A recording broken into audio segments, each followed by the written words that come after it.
What is up, guys? We're down here in Mooresville for 704 Outlaws. Today is, I never know the date, 19th, August 19th. So we are down here going to try and see if we can do well tonight. A lot of killers here, canceled a big road race a few hours south, so some of those guys, they just made a trek out here instead. They also canceled Streetcar Takeover, so you got a few more guys as well. You know, this weather, as you can tell, it's not really sunny, it's cloudy, so it's very cool, feels good honestly. Track should be good. We try to hit, tires shook pretty bad.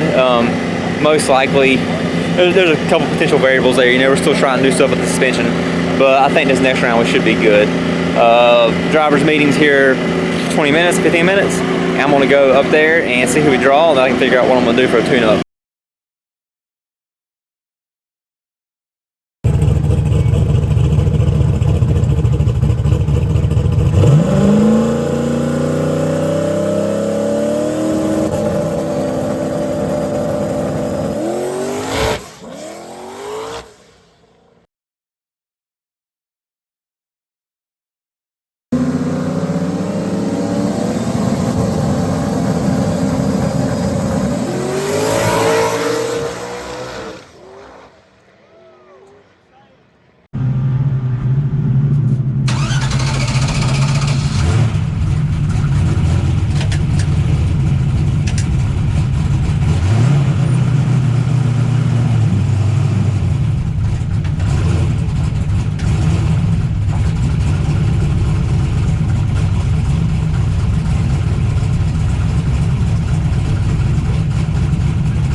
So I didn't really give you guys any updates the other night because it was just very hectic and very fast turnaround, and it makes it hard to focus on this side of things. But we went up there for our first test pass, and we spun. Actually shook real bad.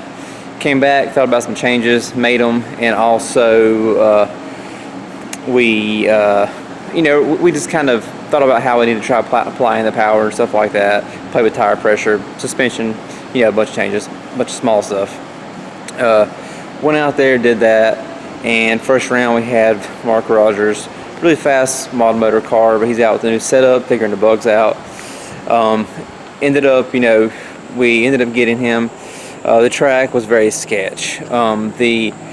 Basically, right before the 330, as you transition to the 330, it would start getting very slippery, very crazy. It was like the front half was actually pretty good and got really good as the night went on, and the back was just not good at all. It wasn't really ideal for the type of tires we had, but made a decision to keep running. We did as a racers. So round one, pedal fast on the big end, got it. Round two, I had Steven Schoaf. Runs a shop in Charlotte, Concord area, LSX, really good at what he does. And his car is definitely more of a street car oriented deal, but this surface was obviously the equalizer. We hit it just a little bit harder down low. 60 foot didn't improve much, but still a little bit. And same thing, because we're trying to be like, well, let's get the power in down low, and maybe it won't be so abrupt when we get to this transition area of the track. We get there, and same thing, pedal fast, chop, and I honestly didn't know I got the wind light, but I did, thankfully, but it was all the front half, because after that it was a sketch. Round three, we had Chris Tate, and he's driving Cornbread's car from TKM, and it's got, Chris's engine in it. It's a pretty nasty combo. Once again, track's equalizer here. So we were like, we're going to hit it even harder this time down low, but after 1.9 seconds, we're going to have the boost flatline before then, or close to it, and then after 1.9 seconds, pull like 7 degrees out, lower the shift point, and also turn the boost down, probably 3 or 4 pounds. We get out there, and I feel the car, kind of like I've been doing, started to spin a little bit, but it spun for about 0.2, and then it grabbed. I'm like, we're good. And then less than 0.2 later, it made a hard move, and at that point, it was that feeling of helplessness, like you're not in control at that point. You were simply along for the ride. I counter steered, but ended up tapping the wall, the guardrail, I should say. And super fortunate, it didn't do any more damage than it did. I'll post pictures here. And as you see, it's what it did. It's scuffed some stuff up. So Saturday started, Sammy came over, a body guy, and he started doing what he could to make it look better. John polished on it too. He kind of filled in some of that, to touch up paint. Obviously it won't be perfect. Scratch this wheel here. But what we're going to do also is, I bought some new front tires, because I noticed afterwards, and even the other side is like that. It's like it's separating in that area. So I might as well play it safe at this point. It's probably, a lot of that's been polished off. That right there. He beat out a lot of this right here. You can see it's rippled, of course. This Jake's tub did a good job of keeping that from caving in. Broke tail light. These were original, and now they're broken. And then we got our other wheel over here. John actually messed around. It was pretty scuffed up, but John polished it up a good bit, and he's gonna play with it some more. But yeah, no reason to throw that stuff away. For one, hard to get, and two, it's still good. Just look a little different now. But yeah, so that was a bummer. Obviously in hindsight, it's like when I first felt it start to make a move, I should have at least chopped it like I'd been doing. But of course I didn't. So it doesn't really matter now. You can think about what you should have done 1,000 times, and you're not going to change it, so you might as well just move on. But anyway, so tonight Sammy's coming over. He's going to bring his buffing set up and help some more. Another thing is that last spin was so violent and such an abrupt RPM spike, it knocked the head gasket out number 6, which is very weird, but only thing I can relate it to is how violent the spin was. And when you get the RPM to shoot that hard, Sometimes it just doesn't go well on parts. But it looks like just on the passenger side. So I'm actually going to get the head off tonight, and I already called flat out and got another set of gaskets on the way. And I'm just, compression check good as every hole, but number 6 is down about 40 psi. And what led me onto it was I saw the gasket was actually moved a little bit. So I'll pull the head off number 6, get it cleaned up, get it waiting, and then I'll probably just retort the driver's side, pull the head off the passenger side, not number 6.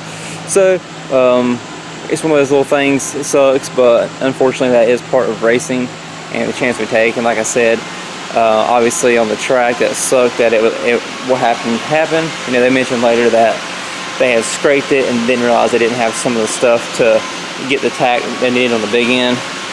But that being said, right away, first pass, right, man, this track is sketch up top, and we kept racing, so it's a decision we make as racers to do it. You can say pride gets in the way, but obviously anytime you can make a decision to leave. So we got Shady Side here, I guess about a week and a half now, a little over a week and a half. So here shortly, I'm going to get started on this thing and do what I need to do to get this thing ready so I can try to defend my title for the second King of the 28s race of the year at Shady Side Dragway.